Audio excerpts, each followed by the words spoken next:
Excuse me.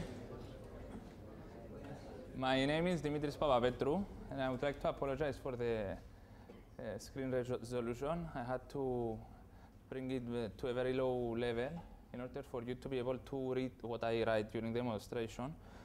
And I apologize for the delay, but I had to wait for the VMware machines to load because I couldn't load them while the computer was running on batteries. The presentation should be coming up soon.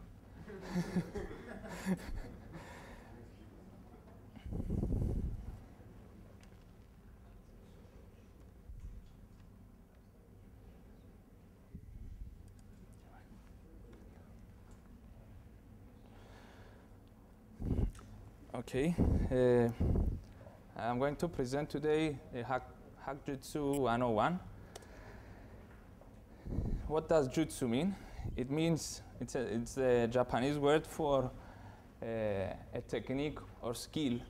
So Hack-Jutsu 101 means introduction to hacking techniques. I decided to perform a demonstration in order for you to understand better the way hackers think and see in real time a few of their techniques. However, demonstration is very risky because many things can go wrong and make me look stupid. I hope everything runs smoothly today. Okay, during my years as a security professional, I have come across many people that use a few defense claims. They basically hide behind their fingers, and they say that we are very secure, we have a firewall deployed, therefore we are impenetrable. No one can get in. You can, of course, add the word best in front of the firewall, because every firewall is the best firewall for the one using it. Another illusion is that we have the best antivirus or anti-spyware software installed, and hence malicious programs cannot run on our systems. Of course, antivirus systems can be bypassed quite easily. And the last and the best answer is, who cares about us? Cyprus is a little dot on the world map. They didn't even, hackers don't even know where Cyprus is, and they are going to care about us and attack our systems. Come on, be real. What ethical hacking is not? It is not a foolproof solution. It cannot detect all the vulnerabilities or weaknesses of your system. It is as good as the penetration tester performing it. It is limited by many factors: the scope of the project, the deadline of the project, what techniques or tools the pen tester can deploy or utilize, and of course, it is not an ISO scan. Many people come to me and tell me, okay, what can you offer more than NISUS? Or what can you offer that NISUS cannot offer? The human brain, the way hackers think. The NISUS does not have any logic behind it, human logic. Okay, and the third one, it is not a Metasploit auto-pawn attack. This is a script kiddie type of attack that throws everything except the kitchen sink against a system. It will probably result in a denial of service attack instead of gaining access. Okay, what ethical hacking is? It is about gathering and analyzing information, understanding how things work, and combining everything together in very creative ways with the intent to bypass security controls. Let's see NISUS beat this. This is ethical hacking. If we are talking about black hat hacking or cracking, as Mr. Agrodi said at the opening of the demonstration, we could add at the very end bypassing security controls in order to gain access to sensitive data or disable the availability of the data for malicious. We can add at the end the malicious intent. If we were talking about crackers or black hat hackers. Ethical hacking is performed by white hat hackers or security professionals, penetration testers. Okay, it is about thinking what others haven't thought about. For example, the programmer or the web designer or the web developer or the network administrator haven't thought about. It is about thinking outside the box on an everyday basis. And it provides a realistic view of an organization's security posture. This is what a real hacker, a real black hat hacker will see if he attacks your network or your systems or your web application. Okay, I tried to, we are going to, during the first part of the presentation and demonstration, we are going to talk about network penetration testing. I tried to keep everything very simple in order for all of you to understand what I'm doing and see the logic behind it, what hackers think. I didn't want to overwhelm you with command line parameters and things like that. So I'm not going to use either Nisus or Metasploit. Everything will be performed the old-fashioned way. Before these tools were so widely used. Okay, network penetration testing demo. During the demo, we have a few systems to penetrate. The one is a Windows XP Service Pack 3 with a firewall running and an antivirus as well. And the other one is a Windows 7 with a firewall, but without an antivirus system because the tests will not involve any tools that will be detected by an antivirus. And I thought I would save a few resources in order for everything to run more smoothly. Okay, why not use the server versions of MS Windows? Because I don't have the money to buy the server versions in order to demonstrate them, the security issues affecting them. The security architecture is very similar between server and workstation versions. So why spend money in something that you can demonstrate without spending them? Okay, this is the network diagram that we are going to be using during the demonstration. We have the hacker machine, have the two victim machines. The local firewalls are enabled on both of them. Then they have a trust relationship between them. All ports are unfiltered. And any communication between the hacker and the systems will be filtered by the firewall, except the ones that the firewalls permit to go through. Okay, so effectively, our setup is this one. It's like having a firewall device sitting in between the hacker and the victim machines. This is effectively the logical diagram. So let's go to demonstration.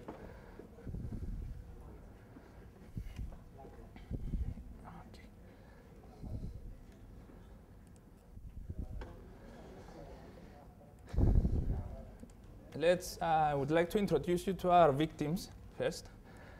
And okay, this is a Windows XP machine. It's obvious. It has a Service Pack 3 installed. And the Avira antivirus is running. And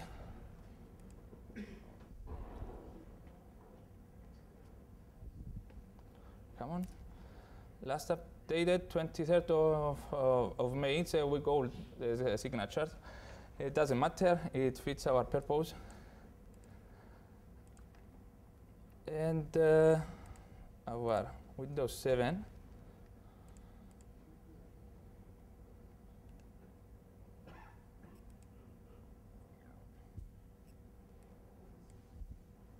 Windows 7 Professional. I have to admit, this is not a fully patched machine, but we don't need it to be. We will see later. Apologize for the resolution again. It will make everything harder. So, first things first, let's open up our port scanner. Port scanners are the first thing that hackers use to identify live hosts and see the services running on them. But in the penetration testing methodology, this is not the first step. There are other steps involved, like information gathering, and fingerprinting, and things like that. And we are going to scan the two systems. Usually, we go for the whole range of the Class C network, but to save time, we are going to use only scan the first 10 machines and see which machines are live. This is our machine. It doesn't count. Okay, we have two live machines. This is a Windows XP machine, and this is a Windows 7 machine. So we should attempt to scan them. Let's change. And let's port scan them with a stealth scan. And let's identify the services running. We don't want the DNS. We don't. And let's make it a bit quick. Our scan version light. If everything was typed correctly. Okay, now our scan is starting. So it's going to identify which services are running on the system. And this is called a service or a port scan. The more services that are open and running on the system, the more probabilities we have to find a vulnerable one in order to exploit the vulnerability and gain access to the system. This is a very critical step to be performed well by the hacker, because the more he identifies, the more chances he has to gain access. So this is not a very good display. There are too much information involved. So on the Windows XP machine, we identified two ports, port 21 and port 444. The port 21 is the FTP server, and the port 444 is a closed port. Nothing is running. However, here we should get the version of the FTP. Like here on the Windows 7, we have identified an open port. This is a web server, and it's running the IIS web server 7.5. It's the latest version.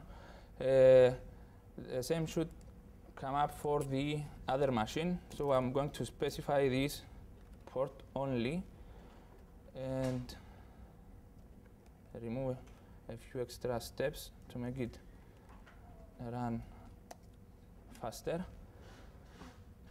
Okay, as you can see, it identified the service as a WAR FTP 1.65. Let's see what other information the Nmap managed to identify. We instructed the Nmap to try and fingerprint the operating system. So this is the systems that he managed to detect as running, but it's not very accurate. The results are not very accurate. However, the technology behind these versions is the same. That's why it's very tricky for Nmap to distinguish between them. And another thing, it only identified one open port. Nmap, in order to be able to accurately pinpoint the operating system, needs one open and one closed port. So for the XP machine, it should be a much, no, it's not that good. I apologize. It should come up, yeah, it's because I rerun the scan only for port 21. If I put 21 and 444 and minus O, it should come up with the right version. Does it matter? Because you're on the version light? During the tests that I performed, it didn't matter, no. Usually during a penetration test, you have the time to run the full version scan. So I'm trying to save time now. That's why things are coming up a bit weird. Anyway, so you see, once I included the closed port in the operating system scan, the results came up, more reliable operating system results came back. Okay, but another important thing that we can see is IP ID, sequence ID is incremental. This is true for all Windows machines. What does this mean? It means that we can run more advanced scans against our victims. So if we minus VV, if I remember well, minus N, minus PN, SI, and we are going to use the XP machine to scan the Windows 7 machine. I missed one. and see what that machine sees as open on the Windows 7 machine. And don't forget anything. Okay, let's run it. As you can see, for the XP machine, port 445 Windows file sharing is open. Port 80, we knew about that beforehand. MS SQL Server and a few Windows RPC ports are open. So the results are different. We managed to gain a better look at the machine that we want to attack. Okay, next thing. Usually, during this phase, we want to identify any vulnerabilities associated with the ports that and services that are open on the victims. We usually run an issue scan at this point, but issues is not required. A skillful hacker will go on the internet and find the vulnerability database, such as Security Focus, and identify the vulnerability of the specific service running on the machine. So I went on the website and identified that the version of WarFTP 1.65 is vulnerable to a buffer overflow attack. And we can go on, construct our exploit, and run it. So this is the shellcode part. This is the actual small program that will be loaded on the system and will be executed upon exploitation of the vulnerability. What it does, it attaches a bind shell or a command prompt at port 444. This is a closed port, if you remember. Nothing is running there. Our small program can attach to it. So this is how the buffer is constructed. This is the return address of Windows XP Service Pack 3. You can use a more universal return address in order to exploit it, Windows XP Service Pack 2 as well, if we are not very certain about the service pack running on the victim machine. And this is the IP address of the victim. This is XP machine, port 21, where the FTP server is running, and we are going to issue a user authentication command and provide our malicious string. So hopefully, if I run this, okay, it sends the evil buffer, and if I connect to the vulnerable host,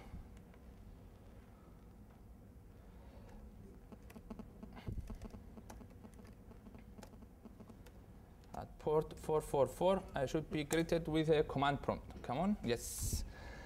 And we have access on the victim machine. Let's confirm this one. What is the level of user access? Is it that? Excuse me? What is the level of user access? Very good question. Let's check it out.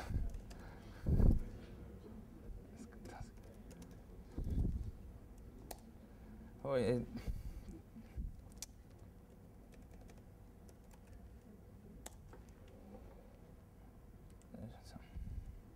so this is a command we just executed, and as you can see, our level of access is system access. We have more privileges than the administrator, so we own the system. Oh, yeah. Okay, nothing came up. Okay, let's see what services are running. Let's start on the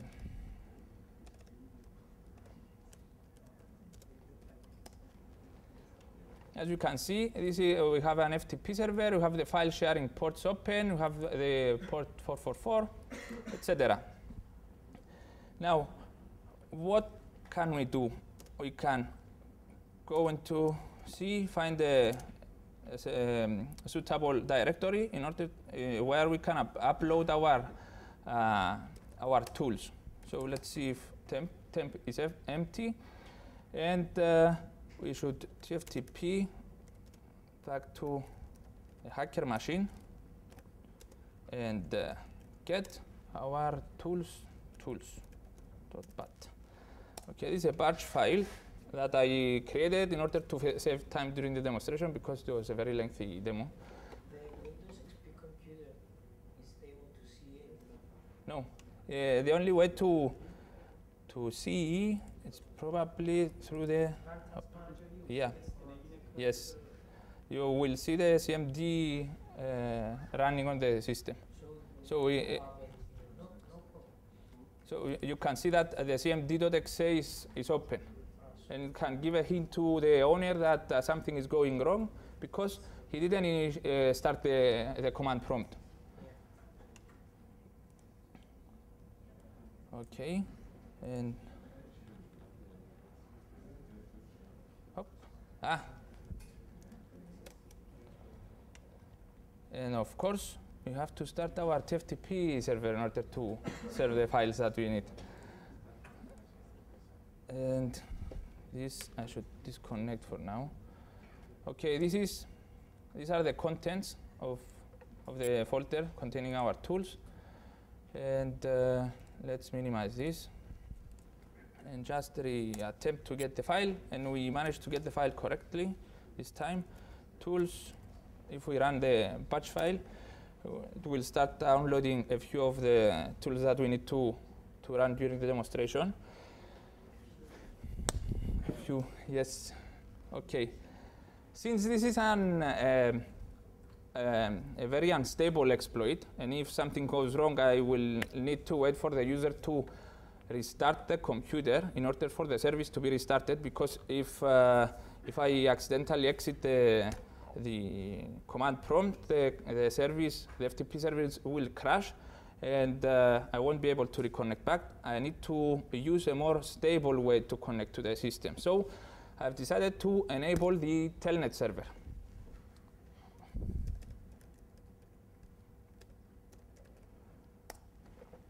So telnet is starting up. We are opening the necessary ports on the firewall, which is port 23.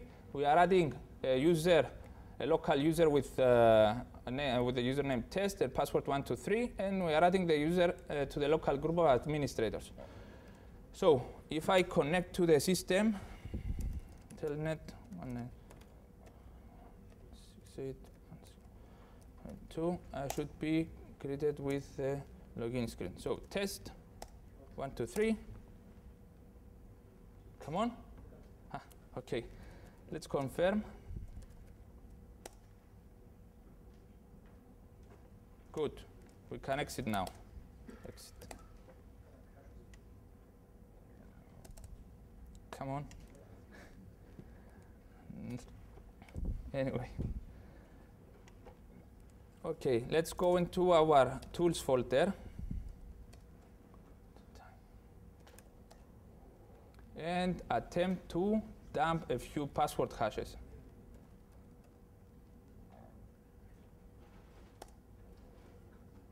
Okay, actually this tool is detected by the antivirus running on the victim machine, so I took the liberty to modify it appropriately in order to bypass the Avira antivirus and save me a lot of problems during the demonstration.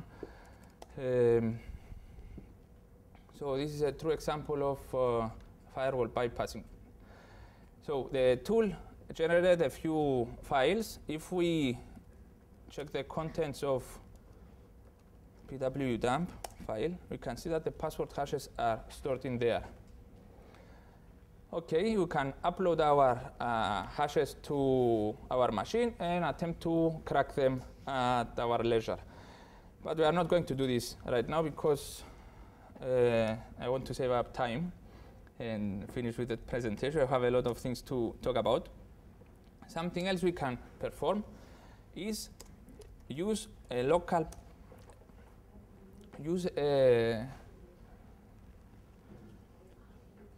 a portable version of Nmap. Nmap is the tool that we use to port scan the victim machine. So if we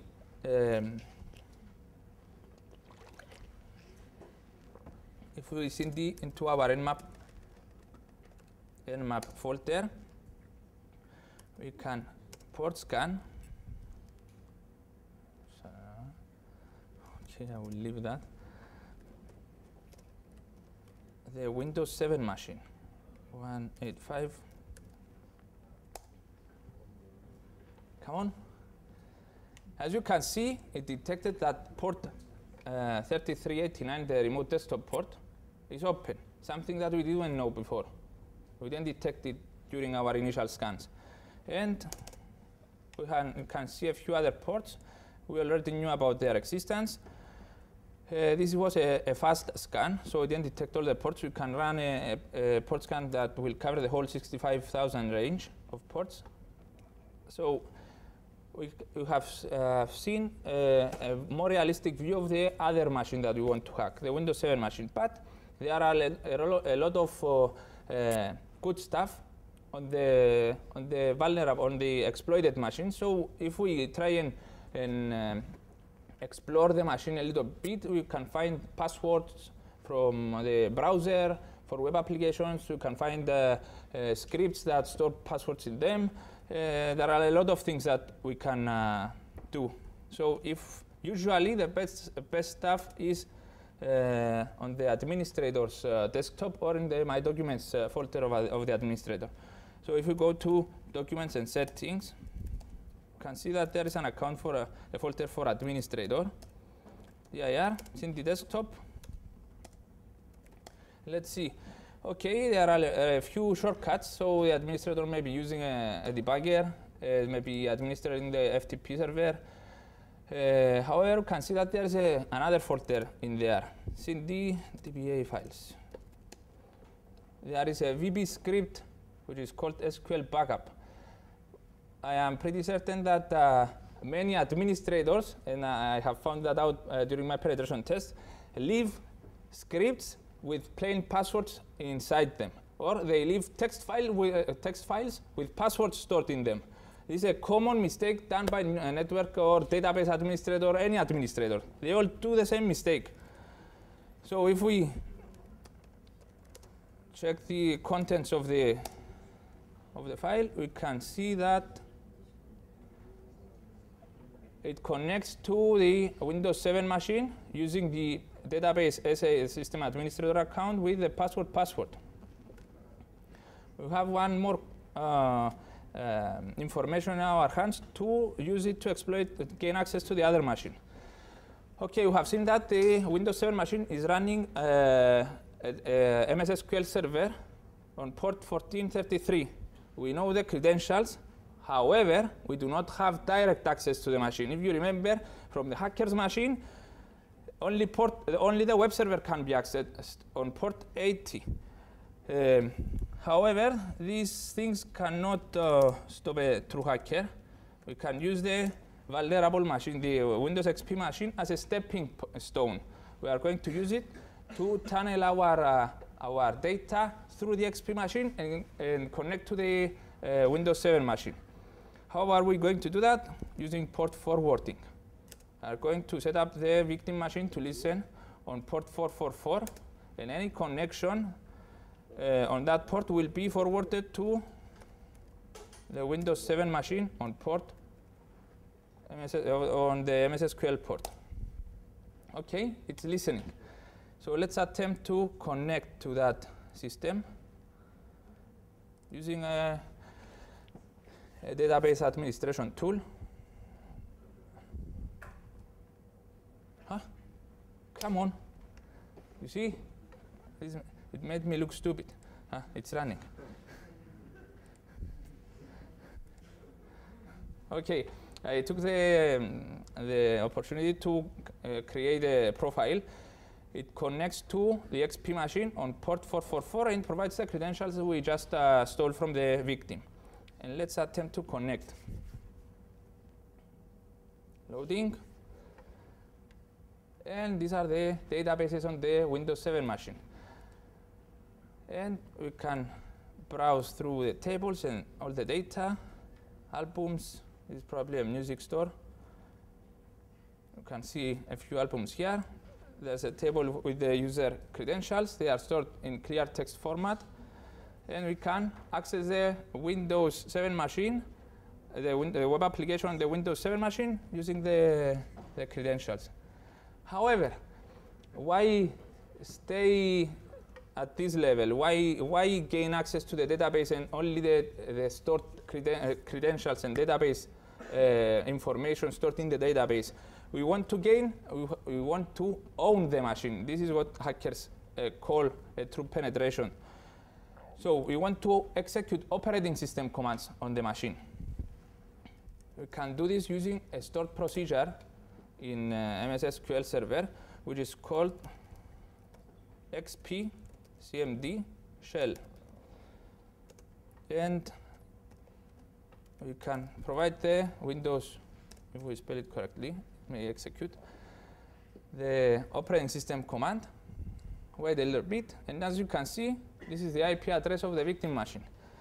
And so I will, I don't want my friend over there with the red t-shirt to ask me about their credentials again. So I'm going to issue a whoami command, and we are system again. Why are we system? Because the service, the MS SQL service, is running as a service with these credentials. So was the FTP server running as a system, and as a service. So we can do whatever we want on this machine. We now own it. We are system. We have more privileges than the administrator himself. So game over. We have access on both machines. Good for us. Okay, let's disconnect and move on.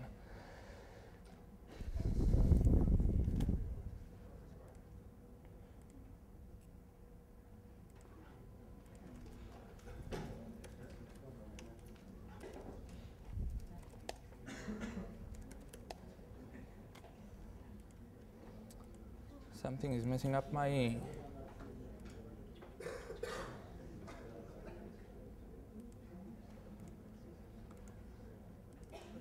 Okay.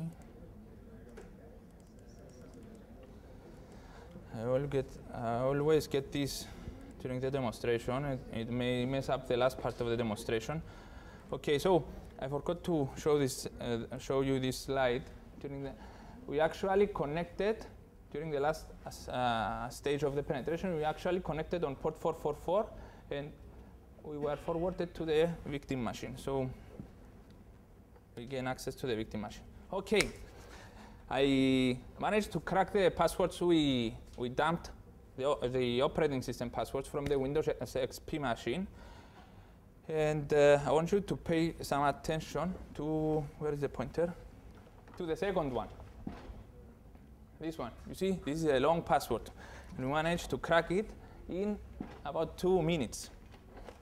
Why? But first I want to tell you that password best practices say that passwords should be at least 8 characters long, and they should meet password complexity requirements. However, the victim's password was 14 characters long, met the MS Windows password complexity requirements, which a password must have one capital, either of the 4 following requirements: a capital letter, a lowercase letter, a number, or a symbol. 3 out of the 4. And the actual password has capital letters, lowercase letters, and numbers. It meets the password requirements set for Windows machines. But we managed to crack it in under 2 minutes. Why? Because it was stored in a weak format.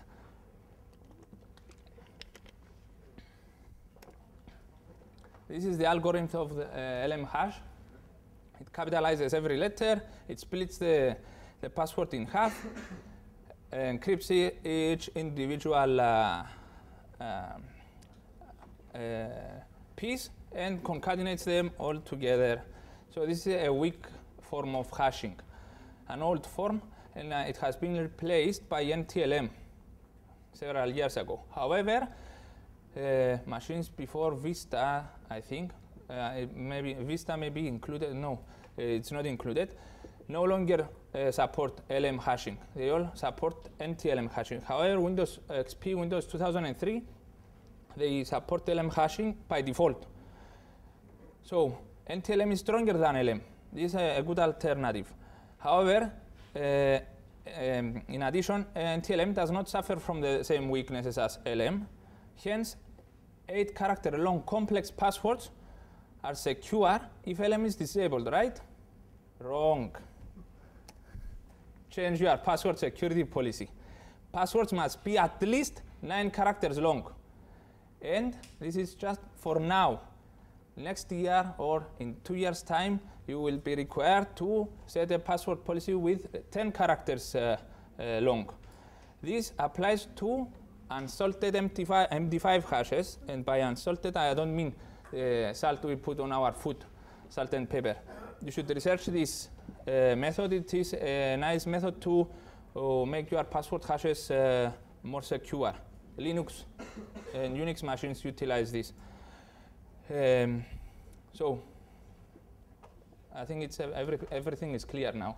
You have to change your password policy. The password best practices need to be updated, but don't wait until they are updated. Change them now. Okay.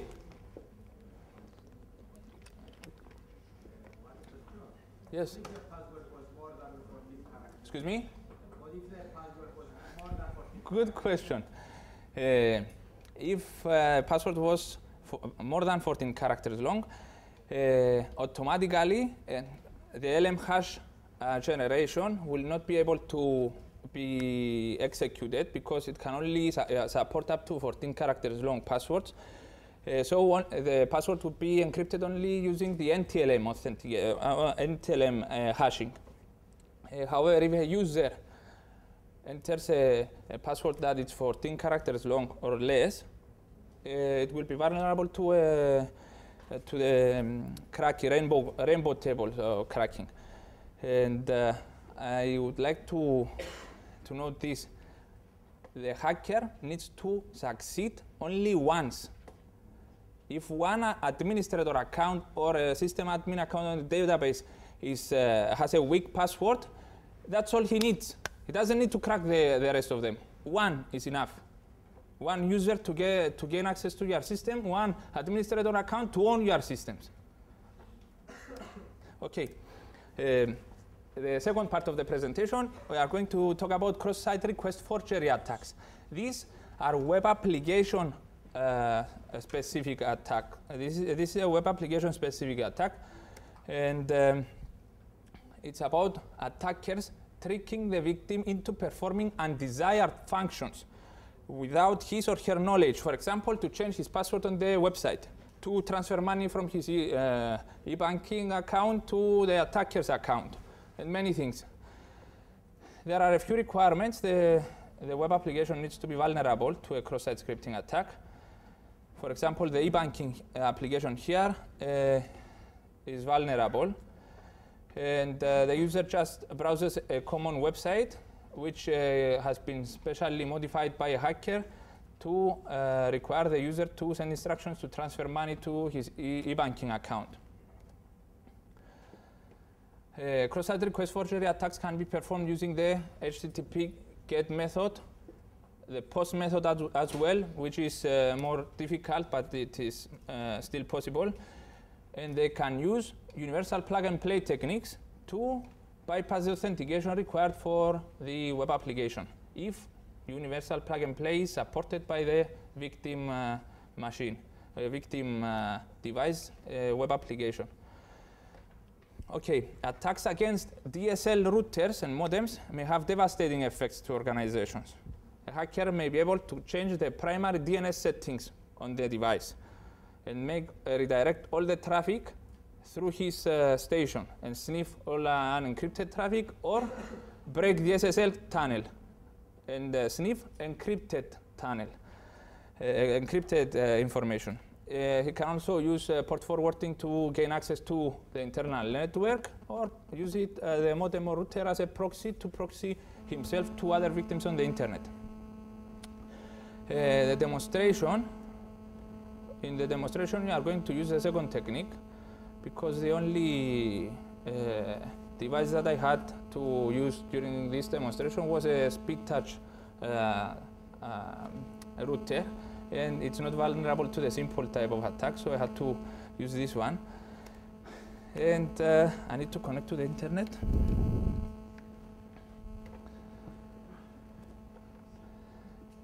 However, I would like to specify that this attack is specific to the speed touch modem or router. Most routers are vulnerable to this kind of attacks, so you should pay more attention to security hardening of your border DSL router. Doesn't matter what the model is. And let's check this.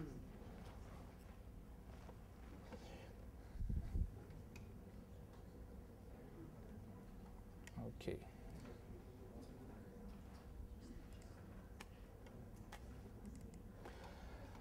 We are going to connect to a remote victim sitting behind a DSL router and demonstrate the attack.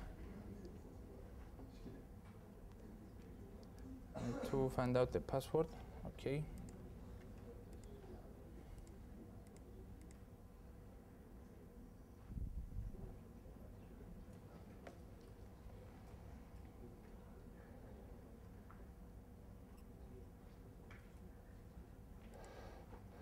I need to shut this one down.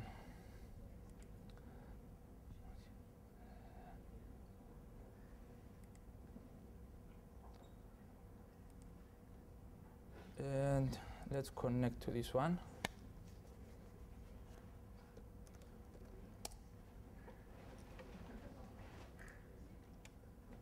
And we are connected.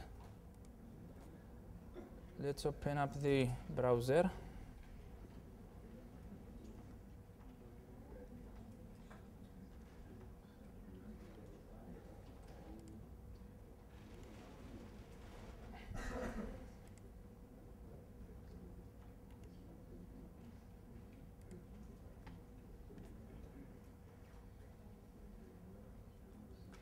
Okay, and this is the IP address of the victim. Come on.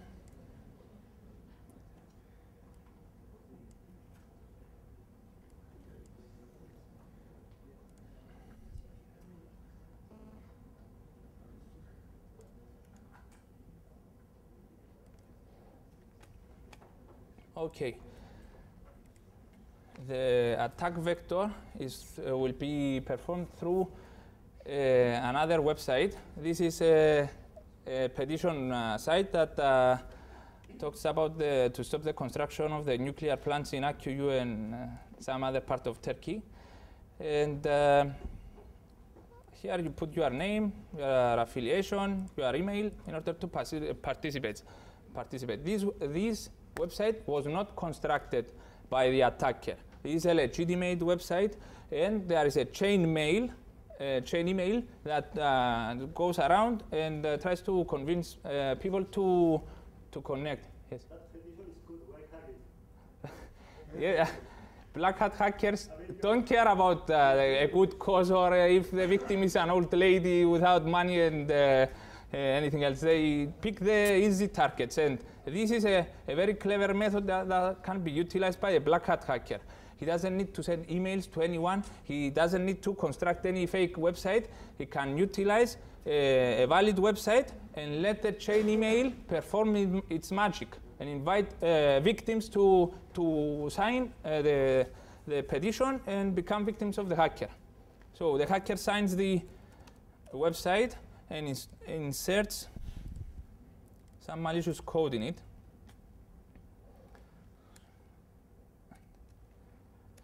This is an iframe. I think the guys before mentioned how iframes work.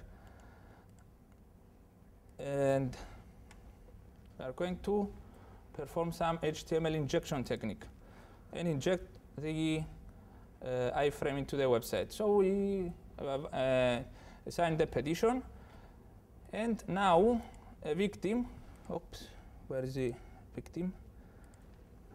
The victim tries to sign the petition as well. He got the email and he is there after the hacker. Let's put something here, something below, and we sign the petition. Okay, let's see who else also signed the petition. There are a few other people here. Nice, huh? Many people. Now let's go check out the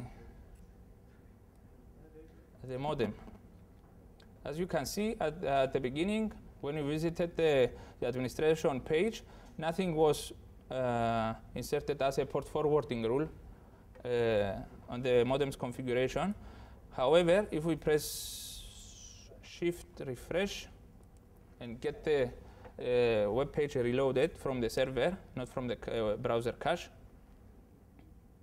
you can see that there is a rule here which opens a port on the internet and allows everyone to connect to the administration page of the victim. So if we attempt to connect to the victim's IP address and enable JavaScript, game and application sharing, we can see that we have access on the victim's DSL modem. So we can do whatever we want now. We can change the DNS settings and redirect all traffic to our malicious hacker's machine and sniff anything that is of interest. So I don't know if I have enough time. We can perform the same technique using universal plug and play. This is a more stealthy technique. It can bypass authentication. For example, one of the reasons why the modem is vulnerable is because there is no user authentication. We can access the administration of the modem without providing a username or a password, or there is no verification message. For example, you have make a significant change to the administration settings of the modem. Do you want to confirm? Yes, no. If such a message appeared, then the modem will be immune to this type of attack. We can use the UPnP method, which is more stealthier, and it bypasses such controls, because DSL modems usually, or most of them, use this protocol in order to allow people to play multiplayer games or use internet chat software, etc. So we are going to unassign this one, and I will not demonstrate the UPnP, although I have set up the demonstration to include that, because I want to save time. I think we are running out of time. Okay. And let's log out. And okay.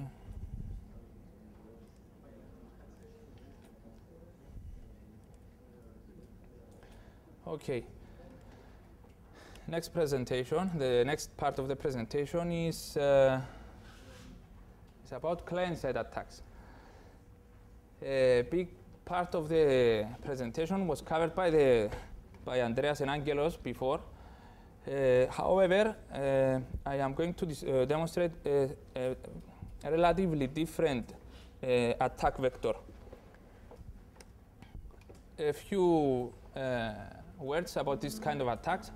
They exploit applications installed on user workstations, or the user himself, client-side attacks.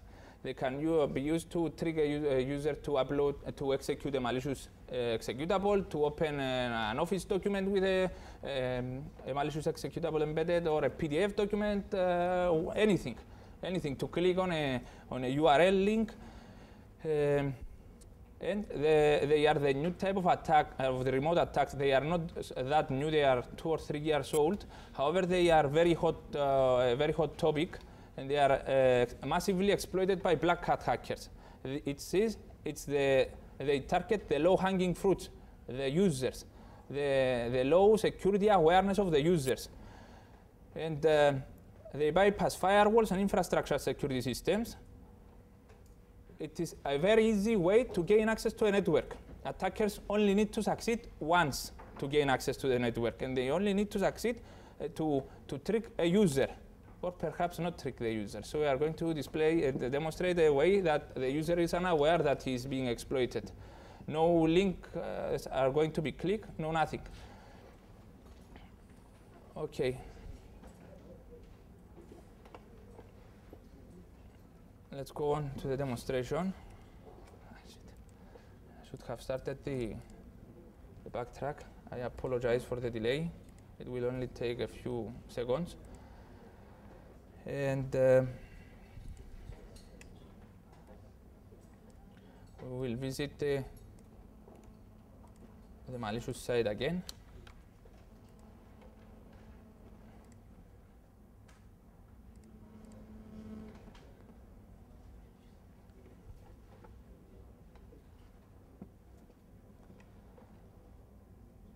And